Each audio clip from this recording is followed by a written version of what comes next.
कामंदिनी ने गौरी को गले से पकड़कर ऊपर उठा लिया। अनंग पिशाच ने अपनी पूरी शक्ति लगाकर कामंदिनी को रोकने का प्रयत्न किया, लेकिन बिना अपनी मायावी शक्तियों के अनंग पिशाच कुछ अधिक करने में समर्थ नहीं था, क्योंकि वो बहुत ही ज्यादा दुबला पतला था और मनुष्य ना होने के कारण उसकी शारीरिक काया बहुत ही दुर्बल थी। अनंग पिशाच कामंदिनी पर लटक सा गया। गौरी को बहुत ही वेदना हो रही थी। वो झटपट आकर अपने हाथों से कामंदिनी को मारती रही, लेकिन कामंदिनी को उसका कोई असर नहीं हुआ।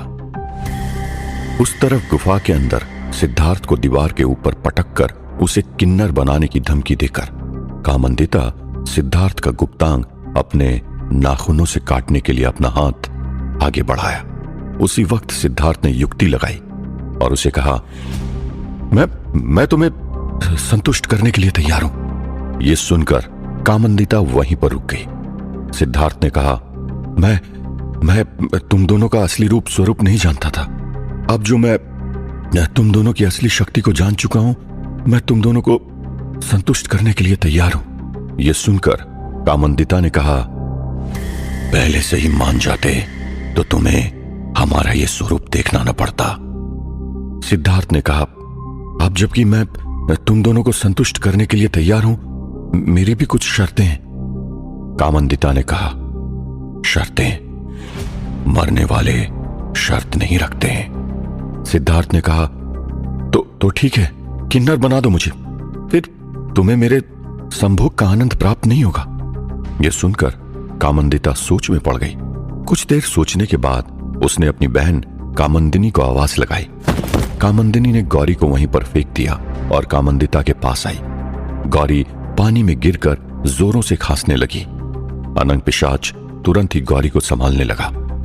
कामंदिता ने कामंदिनी को बताया कि सिद्धार्थ उनके साथ संभोग करने के लिए तैयार था, लेकिन उसकी कुछ शर्तें थी। दोनों ने आपस में कुछ फुसफुसाया, फिर सिद्धार्थ से पूछा, क्या शर्त है तुम्हारी? सिद्धार्थ की युक्ति काम कर गई।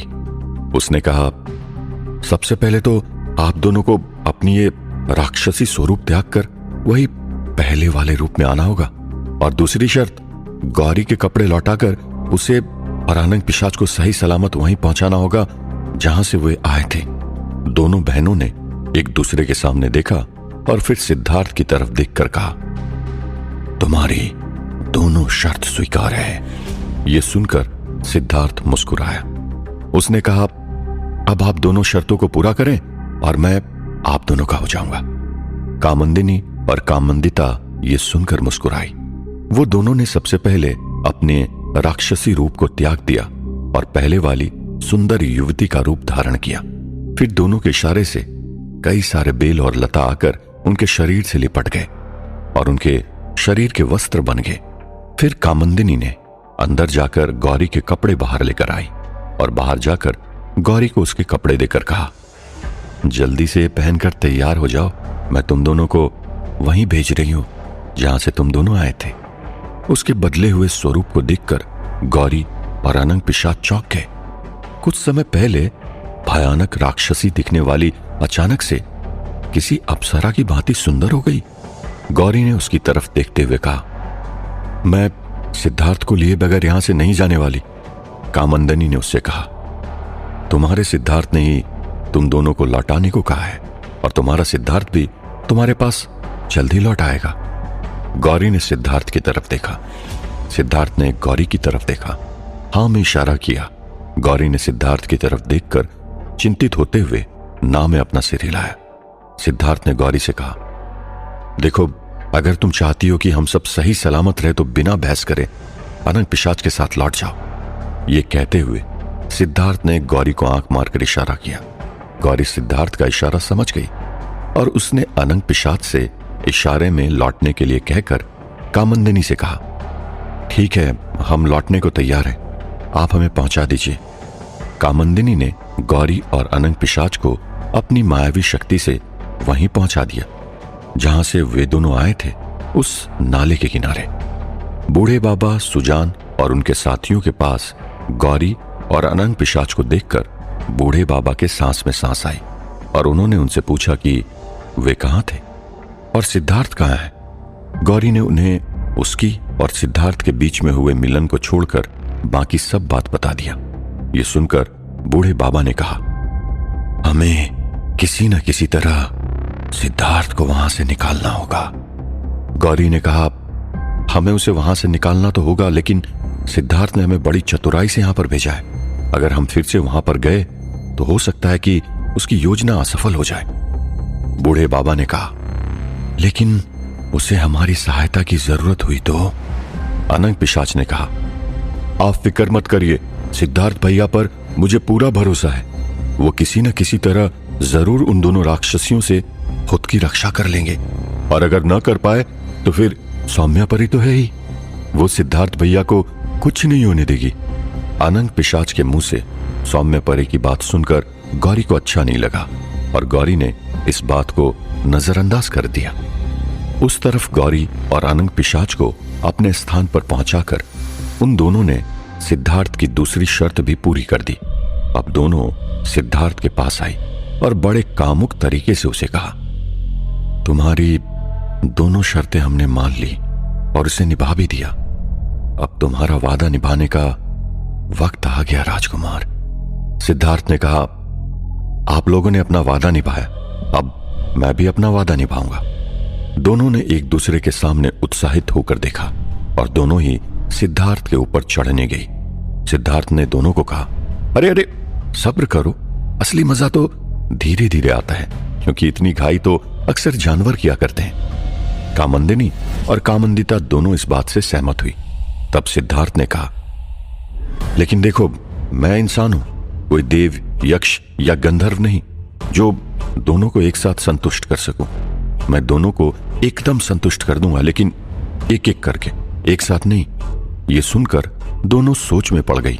सिद्धार्थ ने कहा, देखिए, मैं दोनों को एक साथ संतुष्ट करने जाऊंगा तो दोनों के साथ ही न्याय नहीं कर पाऊंगा, इसलिए दोनों को संभोग का पूरा आनंद प्राप्त हो, इसलिए एक एक करके मेरे पास आओ, ये ठीक रहेगा ना? दोनों ने एक दूसरे के सामने देखा। दोनों ही सिद्धार्थ की बातों से सहमत थी। कामंदिता ने कहा, ठीक है, पहले मैं आऊंगी। कामंदिनी, जाकर बैठो। यह सुनकर कामंदिनी चिढ़ गई और उसने कहा, मैं क्यों बाहर जाकर बैठूं? तुम जाकर बैठो, पहले मैं जाऊंगी। इस बात पर कामंदिता झल्लाई, सारी मेहनत करूं मैं और फल लेने की बारी आई तो सबसे पहले तू। वाह! कामंदिनी ने कहा, सारी मेहनत तू कब से करने लगी? मैं तो यहां पर मंजीरे बजाती रही हूं ना। कामंदिता ने कहा, मैंने ऐसा कब कहा? मैं बस सिर्फ इतना कह रही हूं कि सारी युक्तियां मैं लगाती हूं। मेरी ही मायावी शक्ति से यह पूरा इलाका सुरक्षित हो चुका है। हम दोनों के अलावा यहां पर कोई भी अपनी मायावी शक्ति चाहकर भी इस्तेमाल नहीं कर सकता। मेरी ही युक्तियों से आज ये हमारे हाथ लगा है, जो दोनों को संतुष्ट कर पाएगा। इसके कपड़े चुरा कर लेकर आने की युक्ति भी मेरी ही थी। कामंदिनी ने कहा, युक्ति तुम्हारी थी, लेकिन सब करती मैं ही हूं। सिद्धार्थ की युक्ति काम करने लगी थी। दोनों आपस में ही लड़ने लगी थी। दोनों एक दूसरे के साथ बहस करने लगी थी। तब कामंदिनी ने कहा, क्यों ना सिद्धार्थ से पूछ लेते हैं, वो सबसे पहले किसको संतुष्ट करने की इच्छा रखता है। कामंदिता ने उसकी बात पर सहमति दिखाई। उसने सिद्धार्थ से पूछा, तुम ही बताओ, हम दोनों में से सबसे पहले तुम किसके साथ जाओगे? सिद्धार्थ ने तुरंत ही कहा, इस धर्म संकट में मुझे न डालो सुंदरियों, ये आपके आपस का मामला है। मुझे मेरा पक्ष रखना था, सो तो मैंने रख दिया। अभी आप दोनों की मर्जी। सिद्धार्थ अपनी चाल सही से खेल रहा था। दोनों बहनों में तू मैं शुरू हो गई। दोनों में से कोई भी पीछे हटने को तैयार न था। दोनों में इसी बात पर लड़ाई हुई थी कि वो पहले जाएगी। जब दोनों के बीच का झगड़ा थोड़ा और गर्म हो गया, तब सिद्धार्थ ने अपना आखिरी दांव खेला। सिद्धार्थ ने कहा, आप दोनों की उलझन का एक उपाय है मेरे पास। दोनों ने एक साथ पूछा, क्या? सिद्धार्थ ने कहा, आप दोनों के पास कागज और कलम होगा। कामंदिता ने कहा, वो कौन सी बड़ी बात है, अभी प्रकट किए देती हूं। उसने अपनी मायावी शक्ति से एक कागज और कलम दोनों प्रकट किए और सिद्धार्थ को दिए। सिद्धार्थ ने उस कागज को 2 हिस्सों में फाड़ दिया और कामंदिनी से कहा, इन दोनों हिस्सों में तुम दोनों का नाम लिखकर मुझे दे दो और फिर अपनी आंखें बंद कर 100 तक गिनो। तब तक मैं इनको इसी गुफा में कहीं पर छुपा दूंगा। आप दोनों उन चिट्ठियों को ढूंढना और जो चिट्ठी सबसे पहले मिलेगी और उस पर जिसका नाम होगा वो मेरे साथ सबसे पहले आ सकती है। दोनों ने ये बात स्वीकारी और फिर कामंदिनी ने दोनों चिट्ठी के ऊपर नाम लिखा। जब कामंदिनी नाम लिख रही थी तब सिद्धार्थ ने जानबूझकर कामंदिता का ध्यान भटकाया और फिर दोनों चिट्ठियों को अपने हाथ में पकड़ा और दोनों को आंखें बंद करके 100 गिनने को कहा। सिद्धार्थ ने फिर अपनी बुद्धि लगाई। दोनों की आंखें बंद थी। तब सिद्धार्थ ने चुपके से उस कलम से वो चिट्ठी खोली जिस पर कामंदिता का नाम लिखा हुआ था। सिद्धार्थ ने चालाकी से उस कलम से कामंदिता के आखिरी अक्षर ता को बड़ी सफाई से नी बना दिया, जिससे कामंदिता कामंदिनी बन गई। इससे अब दोनों ही चिट्ठियों में कामंदिनी लिखा हो गया। फिर सिद्धार्थ ने दोनों चिट्ठियों को उसी गुफा में 2 अलग अलग स्थानों पर छुपा दिया और फिर आखिर में उनके सामने बैठ गया और उनसे कहा, अब दोनों जाकर ढूंढना प्रारंभ कर सकती हो। दोनों बहनों ने चिट्ठियां ढूंढना शुरू किया। सिद्धार्थ बीच में बैठ गया। दोनों गुफा के हर कोने में चिट्ठियां ढूंढ रही थी। थोड़ी ही देर में कामंदिनी को चिट्ठी मिली। चिट्ठी मिलते ही वो खुशी से उछली। उसी वक्त कामंदिता को भी चिट्ठी मिली।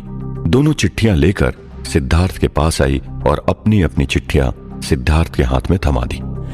सिद्धार्थ ने कहा, सबसे पहले चिट्ठी कामंदिनी को मिली थी, इसलिए उसकी चिट्ठी पहले खुलेगी, लेकिन शर्त अनुसार उसमें जिसका भी नाम होगा वही पहले मेरे साथ आएगी। दोनों उत्साहित हो गए। उनके दिल की धड़कनें तेज हो गई। सिद्धार्थ की योजना अब उसके आखिरी पड़ाव पर थी। सिद्धार्थ ने पहली चिट्ठी खोली। दोनों बेसब्र होकर अपना नाम सुनने के लिए इंतजार करने लगी। क्या होगा जब दोनों में से एक ही नाम निकलेगा? क्या सिद्धार्थ अपनी योजना में सफल हो पाएगा? क्या कामंदिता और कामंदिनी को सिद्धार्थ के षड्यंत्र के बारे में पता चल जाएगा या वे दोनों षड्यंत्र का शिकार बन जाएगी?